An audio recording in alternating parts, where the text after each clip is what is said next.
आज जो मीरा भाईंदर में पुलिस ने कुछ एफआईआर दाखिल किए, वो एफआईआर के माध्यम से हमारे लोकप्रिय मित्र तथा विधायक नरेंद्र जी मेहता ने ऐसा कहा है कि परिवहन खाते के ऊपर जो भी अधिकारी है उनके ऊपर कार्रवाई होनी चाहिए। तो मैं उस माध्यम से यही कहना चाहता हूँ कि ट्रांसपोर्ट डिपार्टमेंट की जिम्मेदारी जो रहती है, तलाठी और तहसीलदार से आए हुए दाखले पुलिस वेरिफिकेशन और पुलिस वेरिफिकेशन के माध्यम से हम वो जो कागजात है वो देखते हैं और उस पोर्टल पे जो आपले सरकार पोर्टल है उस पर अगर बराबर होगा तो उस दाखले का जो उनका अर्जी रहता है वो देखते हुए हम उनको बैच और परमिट देते हैं। तो हमारा काम ऐसा होता है कि वैध लाइसेंस है क्या, उसका पुलिस वेरिफिकेशन रिपोर्ट है क्या, और उस पुलिस वेरिफिकेशन रिपोर्ट भी जो अपने पोर्टल है उसके ऊपर है क्या, वो भी हम चेक करते हैं। तहसील कार्यालय के जो डोमिसाइल सर्टिफिकेट है वो सही है क्या, वो भी अपने पोर्टल पे हम चेक करते हैं। और जो उनका आधार कार्ड है वो एड्रेस सही है क्या, वो भी देखते हैं। ऑनलाइन बैच देने के लिए उन्होंने जो भी डॉक्यूमेंट्स सबमिट किए वो डॉक्यूमेंट सही है क्या, वो भी देखते हैं। और ये सब देखते हुए अपने पोर्टल यानी शासकीय जो पोर्टल है उस पर अगर सब डॉक्यूमेंट्स पुलिस वेरिफिकेशन और महसूल के जो तलाठी और तहसीलदार है उनका जो दाखला है वो देखते हुए हम परमिट और बैच और लाइसेंस दे देते। तो इस माध्यम से जो भी लोग हैं उनको दिया गया था, मगर नरेंद्र मेहता जी ने जो लेटर दिया था अधिवेशन के दौरान, उस लेटर के आधार पे हमने इंक्वायरी की और इंक्वायरी करते हुए हमें कुछ लोगों को डुप्लीकेट डॉक्यूमेंट्स उन्होंने हमारे पास सबमिट किए, ये पता चला। तो हमने तुरंत पुलिस और तहसील कार्यालय को हमारे डिपार्टमेंट के माध्यम से चौथे महीने में यानी 13/4/2026 को एक लेटर दिया था। उस लेटर के आधार पे हमें 11/5/2026 को उनके डिपार्टमेंट से लेटर आया कि जो आपने कंप्लेंट की है वो सही है और उस गलती या हो गई है,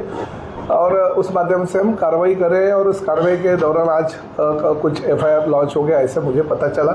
हमारे मित्र को शायद ये पता नहीं रहेगा कि हमारा डिपार्टमेंट जो है वो खाली पुलिस वेरिफिकेशन और तहसील के कार्यालय से जो दाखले प्राप्त होते हैं उसके ऊपर, वो भी हमारे अपने सरकार पोर्टल पे अगर सही रहेगा तो उसके माध्यम से हम लोग कार्रवाई करते हैं, और वो कार्रवाई हमने की। इस दौरान मैंने मेरे जो आयुक्त है उनको भी बोला है कि अगर हमारे अधिकारी इसमें कुछ दोषी रहेंगे, कुछ दलालों के माध्यम से अगर गलत डॉक्यूमेंट सबमिट हुए रहेंगे तो हमारे आरटीओ के सभी अधिकारियों के ऊपर कार्रवाई होनी चाहिए। साथ ही में हमारे नरेंद्र मेहता जी को शायद ये पता नहीं रहेगा कि ये जो पोर्टल अपने सरकारी पोर्टल है ये गवर्नमेंट का पोर्टल है, होम डिपार्टमेंट का पोर्टल है, महसूल का पोर्टल है, और उस पोर्टल के माध्यम से हम आगे की कार्रवाई करते हैं। तो मैं उन्होंने जो कंप्लेंट की है माननीय गृह मंत्री के खिलाफ या महसूल मंत्री के खिलाफ, तो मैं जल्द ही हमारे गृह मंत्री और महसूल मंत्री को भी कहूँगा कि हमारे लोक लाडले विधायक का जो कंप्लेंट है वो कंप्लेंट देख लीजिए, और जितने भी अधिकारी इसमें दोषी हो गए, चाहे पुलिस अधिकारी हो या चाहे महसूल के अधिकारी हो, उनके ऊपर कार्रवाई होनी चाहिए। सर, वो जो एफआईआर दाखिल हुआ है उस एफआईआर में बताया गया है कि 14/4/2025 को जावा क्रमांक है काशीमीरा पुलिस स्टेशन में उसका इन्वेस्टिगेशन कर रहा था। उन्होंने जो ऑफिसर था जांच अधिकारी, उन्होंने अपने जांच में पाया कि 28 लोगों ने गड़बड़ियां की है। इसमें कहीं पर भी किसी भी विभाग से गड़बड़ियां हुई है ऐसा कहीं पर भी उन्होंने मेंशन नहीं किया। लोगों ने डॉक्यूमेंट्स को फॉर्ज बनाकर सबमिट किए हैं, किसी भी संबंधित विभाग का उसमें कहीं पर नाम नहीं है, न किसी अधिकारी के ऊपर शंका नहीं। मैंने मालूमात की तो कहीं ना कहीं ये एक परिवहन विभाग से ही जोड़ने की कोशिश की जा रही है इस पूरे मामले को, या नहीं ऐसा बिल्कुल मैं बदनाम, ये तो सब प्रताप सरनाईक मंत्री होने के पहले का सब काम है। मगर एक मैं आपको बोलता हूँ, मुझे बदनाम करने की किसी की जरूरत नहीं है और कोई ऐसा कर भी नहीं सकता, क्योंकि उतना